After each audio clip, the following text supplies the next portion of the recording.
All right, everybody, and welcome to Friday Night Beach Talk Radio. Tonight, we're going to be talking with Doug Chadwick. I'm so excited to have him on. I'm going to pop him on in a minute, and we will get started. So let's do this. All right. Today we have joining us wildlife biologist, author, and journalist Doug Chadwick, who's written 14 books and countless articles, including many contributions to National Geographic magazine. He has studied many animals here in the U.S. and abroad, including mountain goats, grizzly bears, and harlequin ducks in and around the Rockies, right whales in the sub-Antarctic to snow leopards in the Himalayas. He volunteers helping to carry out wolverine research in Glacier National Park, a place I'm desperate to go visit. And he serves on the board of the Liz Claiborne Art Ortenberg Foundation, which supports wildlife research and community-based conservation programs. He will be presenting a free lecture March 4th for the Ding Darling Wildlife Society Friends of the Refuge at 10 a.m. on Sanibel at the Sanibel Congregational United Church of Christ on Periwinkle Way. Woo! So thank you. Good job. Good job. You got through it. Thank you so much for joining us. And I want to wish you, I think, a happy belated birthday.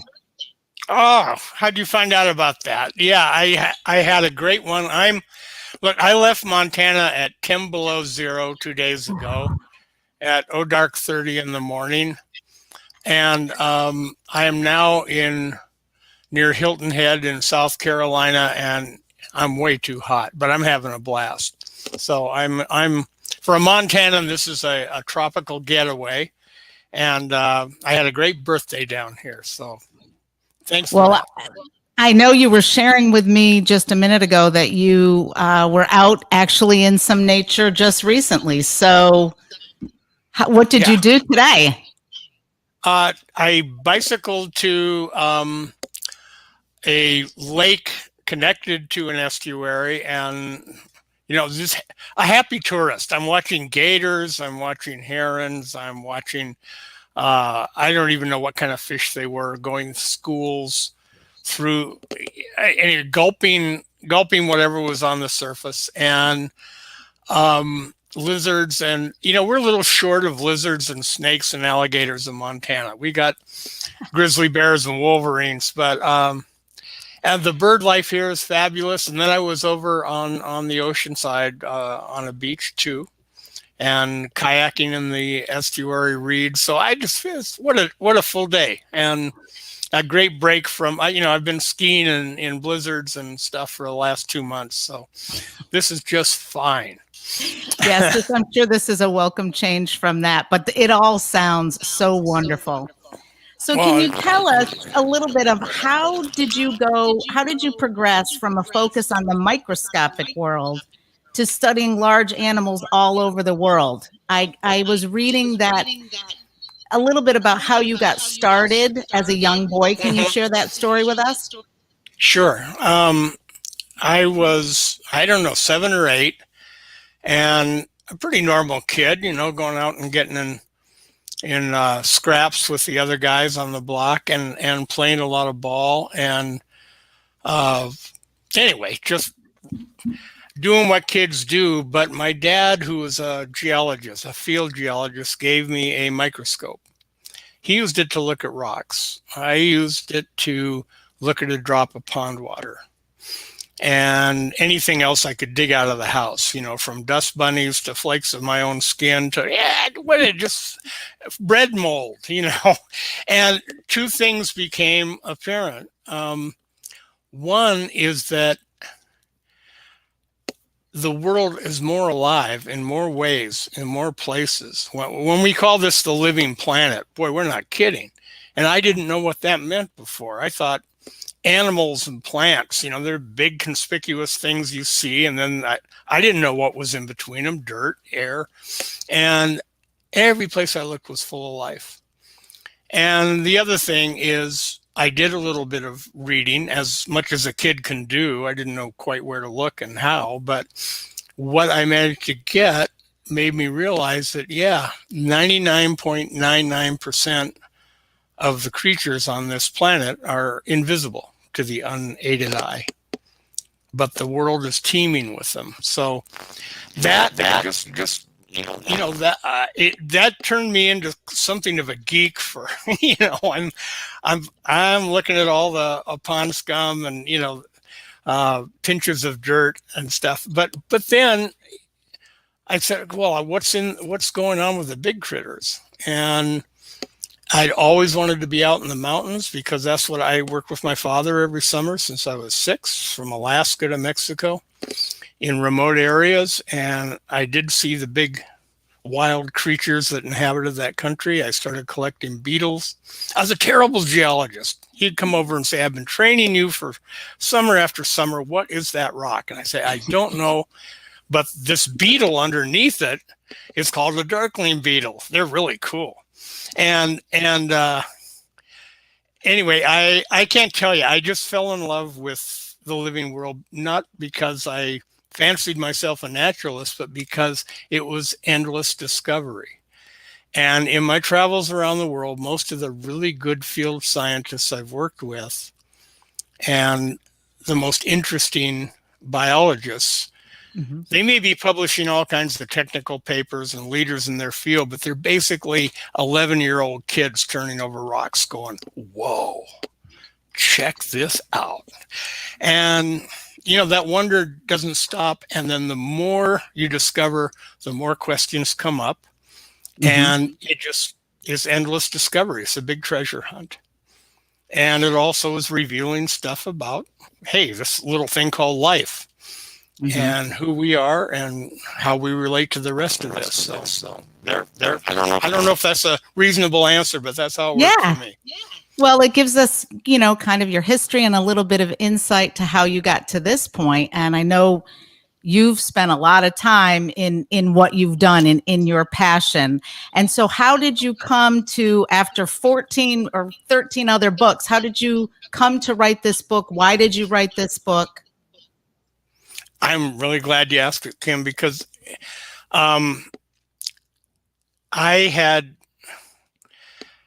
written books on individual species like grizzly bears in the Gobi Desert, or whales, or the wolverine. I worked with field crews for, I don't know, 6 or 7 years out in the tops of the mountains trying to learn about wolverines. We didn't know anything about them. And they're very rare in the lower 48 states. Or I would write about a special place that needed attention, just like an animal that was in some peril needed attention. And I thought that's my job as a science communicator. And because I have a background in scientific research, I could bridge that gap between the technical end and the public. But it was still one species at a time and one special place at a time. And then as I traveled and worked with more wildlife, I realized, this is great, but it's not keeping pace with the number of species being lost and the number of wild places and their habitats. The pace at which the world is changing. And so I wanted to take on the idea that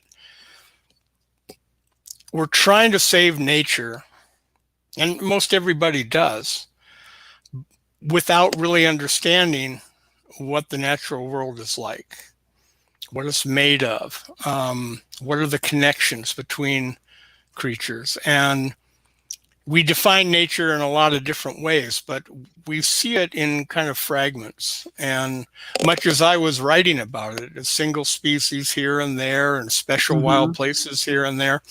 And that's not how nature works. And I just thought, we're not going to save much of nature unless we understand it better. And it leads directly to understanding ourselves better, because there's so much nature in us.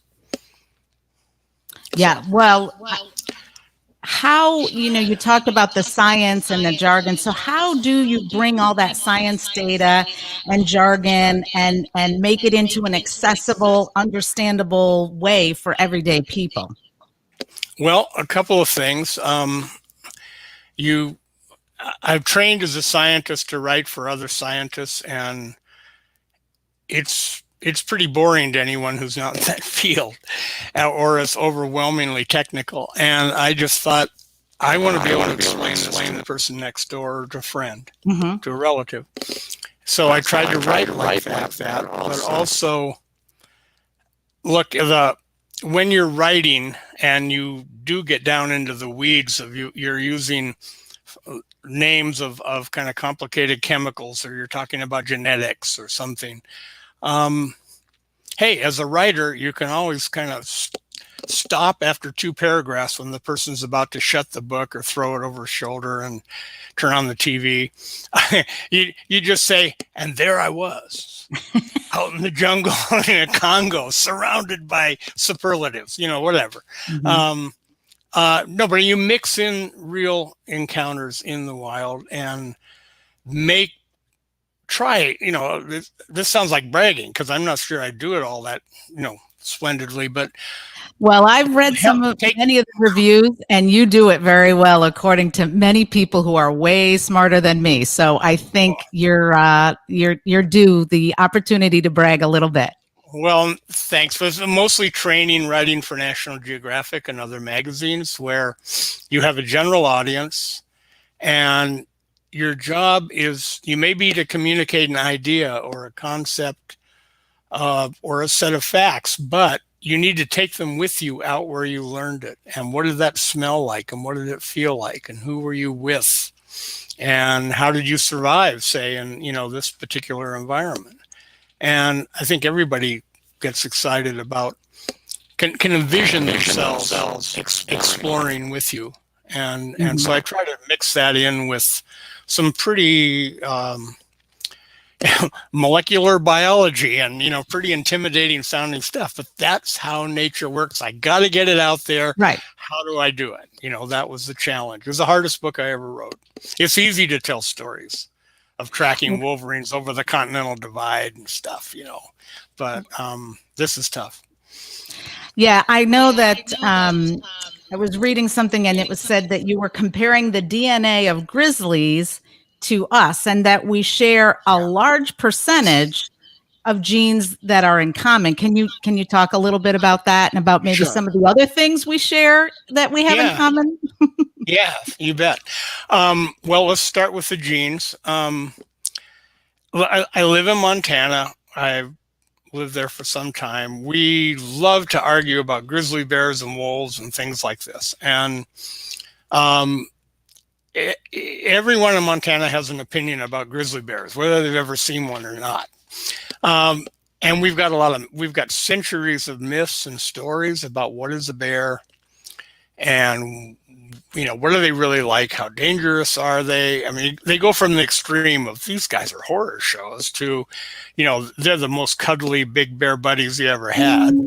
And well, but you could say that about people. Every population's got Mary Poppins and Charlie Manson, and that holds for whales and bears and snow leopards and so on. But I made a point of spending hundreds, if not thousands, of hours among bears. And I'm not a bear whisperer. I've been on salmon streams where the bears ignore you. You can be 20 feet away and you can watch them all day long. And 20 feet. Whoops. Uh-oh. My sound just went crazy. Okay, can you hear me now? All right, hang on, folks, while we see if we can get his sound. I can hear it on here. Okay. Hang on, we'll let him get adjusted there.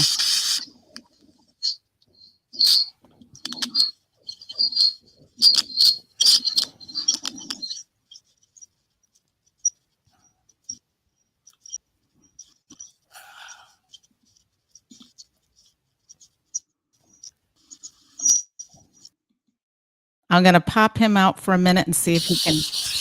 Nope.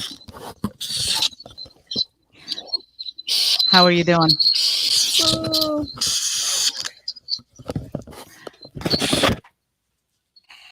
All right, I'm going to pop him out for a minute, see if he can figure out his sound. But I want to reiterate that he will be March 4th over in Sanibel giving a free talk at the Sanibel Congregation United Church of Christ on Periwinkle Way at 10 a.m. And so if you can get to that, that'd be great. And then his book is Fourth Fifths a Grizzly, a new perspective on nature that just might save us. And I do believe it also has a lot to do with advocacy. Oh, okay. Hang on one second. Unmute yourself.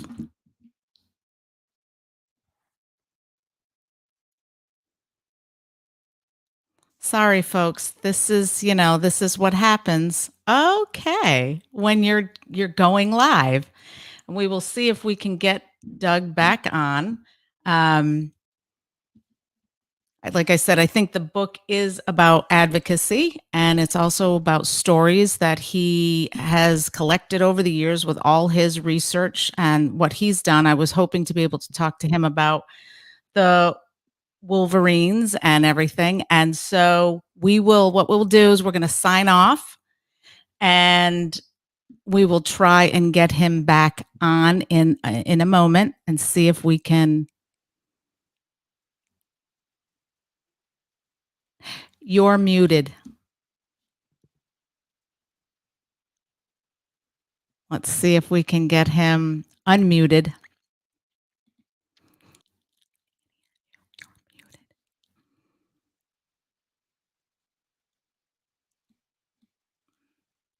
Oh dear.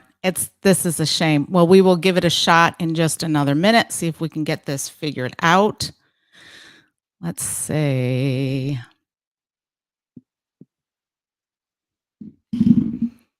Hang on, folks.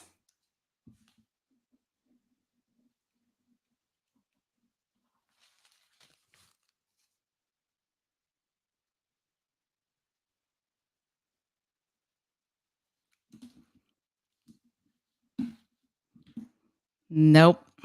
All right. Well, let's see if we can maybe retry this in a moment. I want to thank you guys for joining us. We will try it again.